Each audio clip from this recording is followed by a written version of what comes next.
You've got the train, typical shot of people coming off the train and putting their skis on immediately and going from there.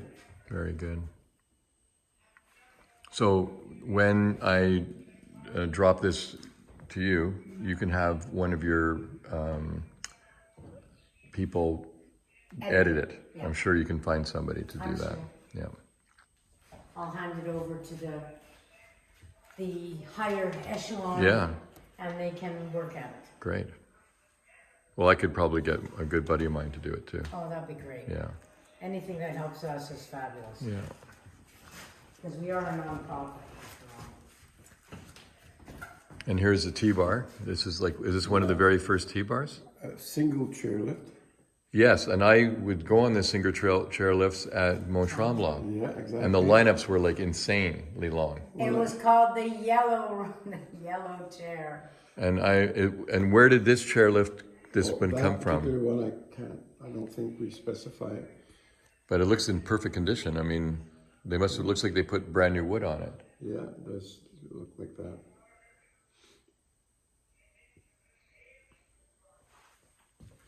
Okay. The And original phone's from Uphill 70. Oh, crazy. how did the names of the hills come? Like 69, very, 70, very, 71? very, Like very I know good that there must be a reason for the numbers. Yes, the Hill 70 is named from a particular hill that was fought for in the First World War. They would call different areas a hill, like Hill 70, or they had Hill 69 or whatever, and the Allies would be fighting the Germans in the First World War and gaining ground, like they fought to get Hill 70, which they did. And when these soldiers came back to Canada, they were skiers, and they decided to name Hill 70. Well, the original name was, they called it the Big Hill. But it went from the Big Hill to Hill 70 officially. There was a plaque for that and everything, explaining it for Hill 70. And the others are numbered in relation to that. Hill 69, Hill 68, Hill 71, and it goes from there. But it's all in relation to the First World War. This is something that is fascinating information to learn, because, I mean, as a kid, it was just Hill 69 or in Hill 70 and Hill 71, and that was just the name of the hill. And that's why I was wondering, there must be a history behind why it was named that. So this is great, fantastic information. And Mona Vila is right next door to Hill 69. 68, so, yeah. 68? But that's 68. 68, there used to be a Hill 67, but that was limited. Right. So you have 68, 69, 70, But you don't. 71, But in Saint and there Sever, used to be a do they still call those hills 68, 69, 70? Absolutely. They do. Yeah, because it Okay. locates you where you're skiing. Right, but I've never heard the term Hill 68 because all the lifts were coming off of Hill 69. All the lifts, or maybe the lifts are changed now. Oh, no, Hill 69 only had the J-bar. Yeah, I remember that They had a J-bar. rope toe, then they had a J-bar. But that was only Hill 69, but you had 68. that Was had there a rope lift? toe. Was there a lift? Oh, there was a rope toe there. Oh, there was rope toes everywhere. Yeah, but Everybody you know was what? running When I rope was toe. growing up, when I was like 5, 6 years old, I don't recall any rope toe on 68. I just thought it was next to 69. Well, there is a time period where there were no more rope toes. When I was young, starting to ski in the 50s, there were rope toes. I learned skiing with a rope toe on. Yeah. They called it I think it was the Sugar Hill or something like that. And it was facing Hill 69. It was across the parking lot from Hill 69. And that's where I learned how to ski. And then I graduated to Right. Hill 69. When did Mona Vila become in existence? What year? Do you remember? It was built by Italian. Interesting. Castellani. Yeah. Mr. Castellani. Yeah. Because I worked for Castellani. Because that was really Hill 69 for me and Mona Vila were my first places that I remember skiing. Linda Crutchfield worked for Mr. Castellani. I worked for Linda, but it was Mr. Castellani. And he's Yeah. the one that built the luge course up here. Right. And like the first hill that I taught skiing at was Avila. and with Linda. Linda was teaching there too. Now this is the Penguin Ski Club? You've got the red one is the Redbird Ski Club. Okay. And then the women's division was the Penguin Ski Club. Oh, okay. And you have their emblem down here. Okay. And then there's the Kandahar, and I remember racing in the Kandahar in Mont Tremblant. Yeah. And you had And I remember these National Ski Patrol outfits. I actually remember those colors, everything. I remember that. I patrolled for a couple of years for the St. John ambulance. Yes, that's right. There were two. Oh yeah, I wore There that. were two. My mom was with the National Ski Yes, she Patrol. was. We used to compete who got which hill. Like, was it the Canadian Ski Patrol got Hill 69, or was it the St. John ambulance? Right. There was a bit of competition. Weren't you with us, with Stan Siegel, when we were snow larks? I taught for Stan for at least 10 years. Okay, when I left Mont Tremblant with Uncle Stan Ferguson, and I had broken my shoulder, I came down Oh, to you're talking about Belmage. Stan Ferguson or Stan Siegel? No, when I left Tremblant, when Yeah. Uncle Stan was up Yeah. there, okay, I came down to Belmage, Yeah, and Stan was. and Stan oh, was yeah. there, And I was I there. worked for Stan in Snowlark Ski School Yeah, same. I with was my with- broken shoulder, but he wanted somebody that could coach racing. Now, tell us a little bit about the some of the outerwear that people wore. This is, interesting. Jaeger, look, Jaeger, Oh, the yeah. original Jaegers and Bucklers. Oh, this is from Europe, the Jaeger? Yes. From Germany or Austria. Yeah. And these skis look a little bit more modern than the first group of skis we saw. Yeah, those are real modern, 1950s. And and of course I sold Olin skis, and the Mark IV was the most popular ski from Olin. I can talk about this. And the reason why they were very popular, the quality was excellent. They With used look bindings. with the look bindings, which were at the time one of the most popular bindings and the safest bindings, because of the turntable design and the single pivot, very elastic motion, so that it would absorb vibration and shock, and you wouldn't have pre-releases. I would always refer to them as the Nevada binding.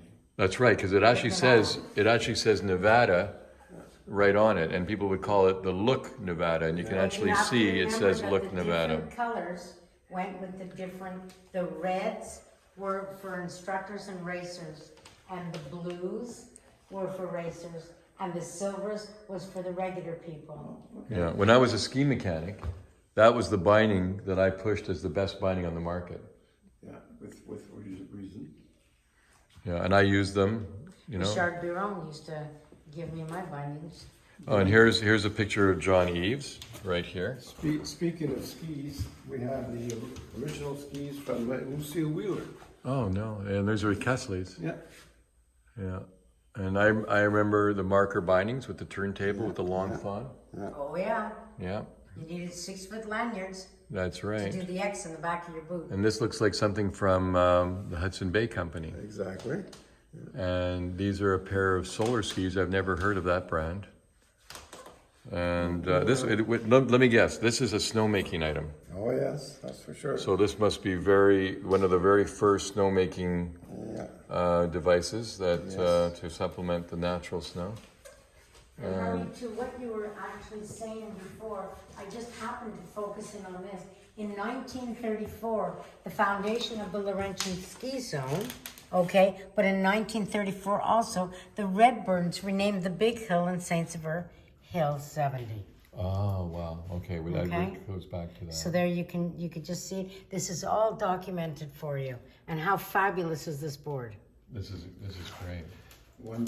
While we're here, I'd like to point out that over here we're talking about a certain Sherman Poppin.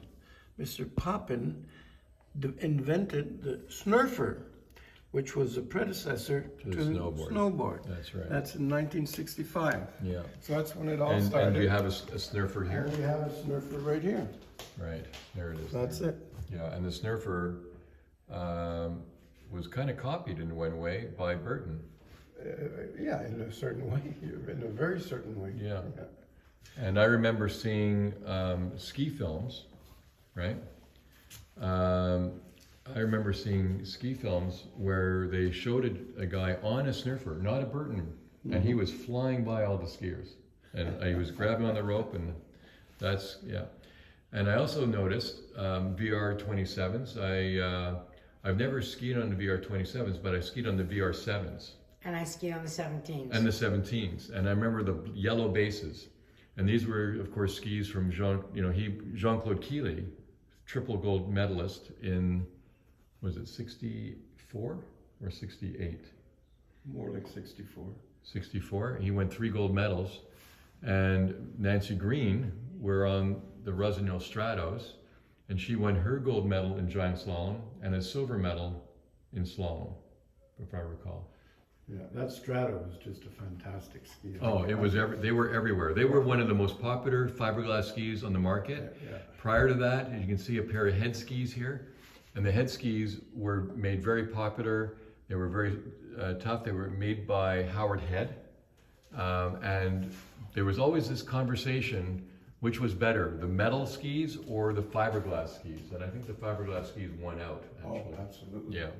And what really made them stand out was the Rossignol Stratos. Yeah, yeah. That they sort of they were born, or that's what brought them to life, was the Rossignol Strato. Now I'm going to tell you something else. I was always a maverick when I was in the ski industry, because I would like to try different things.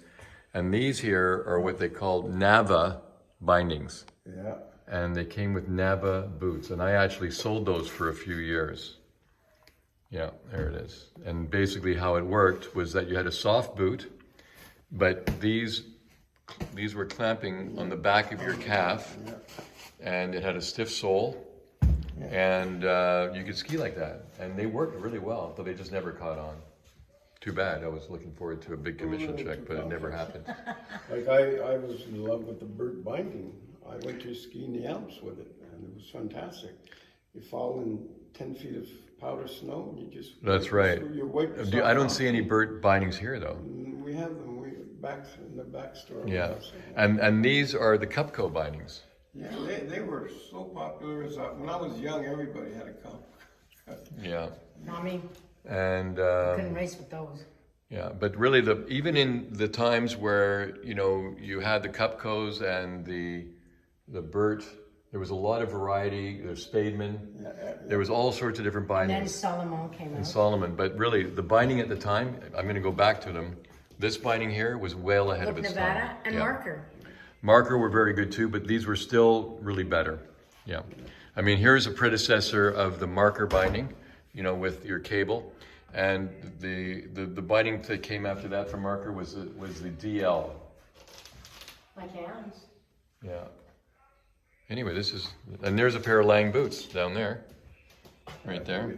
And most good ski racers ended up with Lang boots. And there's a pair of Trapper ski boots. Yeah, this is really going. And I remember my first boots were the lace-up type. And of course, when the buckle boots came out, I said to my dad, I want buckle boots. Yeah, I had the Riker buckle, leather buckle boots. And one of my first boots was a Molitor, and it had a cable system with a buckle. You had your cable and a buckle, a cable and a buckle, and a cable and a buckle. There was only 3 buckles, and they were Molotors. Oh, I remember those. And they came. Yeah, it was a combination of a cable and a buckle. And those were actually really smart. It was a great design. They were one of the finest boots. They were handmade. You had them molded to your feet. They were handmade. The most freezing, I mean, I still have frozen feet from them, but yeah, they were amazing boots. We all raced on Molotors. No, they were great. And it was 3 buckles, and the rest were like All cable. Yeah, I know. Metal cable. They were great. Like this, click, this, click, this, click. One boot I'm hoping to get for the museum, we don't have it, is the Reichley Red Hot.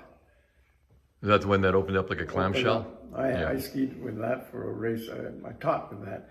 And it was a fun boot. You go into the bar at the end of the afternoon, take your your shell off and start dancing. That's right. That's right. And they were quite popular. And there's so many ski shops that I've been to where they have a wall of ski boots and a wall of skis and all the different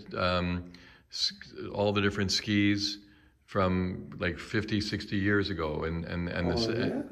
Like their ski shop is like a museum. Oh, I'd Harvey, like to would get you that. be kind enough if you could throw us which shops those were, that maybe we could get a photo from them? Yeah. Well, actually, one of them was a ski repair shop called, I'm trying to remember. But anyway, I'll see what I can do. We'd appreciate it. Yeah, okay. And there's other, whenever I do find it, like I know that there's a shop called Edge of the World in Fernie that has a whole, like all along the top of their store, like all the way around, they have like the beginning of snowboarding. So they would have the Snurfer, and the Burton thing, and then all the boards that were from like a long time ago. And I used to sell Kemper snowboards, when it first came to Canada. Well, actually, it was a Canadian company to start with. Yeah. And okay. I think, is there anything else that we've missed? I mean, we could probably spend a lot more time here, but is there anything else that we missed talking about? The main points that I would think that it's worthwhile bringing in. We've done it. We've had a good tour. Yeah. Well, I want to thank you so much. Is it Bob? Yes. And Eileen? Yes. Thank you. You're very Thank you so much for having me come to your home, and had a wonderful dinner last night. And we're doing just this wonderful spending time together this morning. Yes. And it's been a pleasure. Thank you so much. Thank you.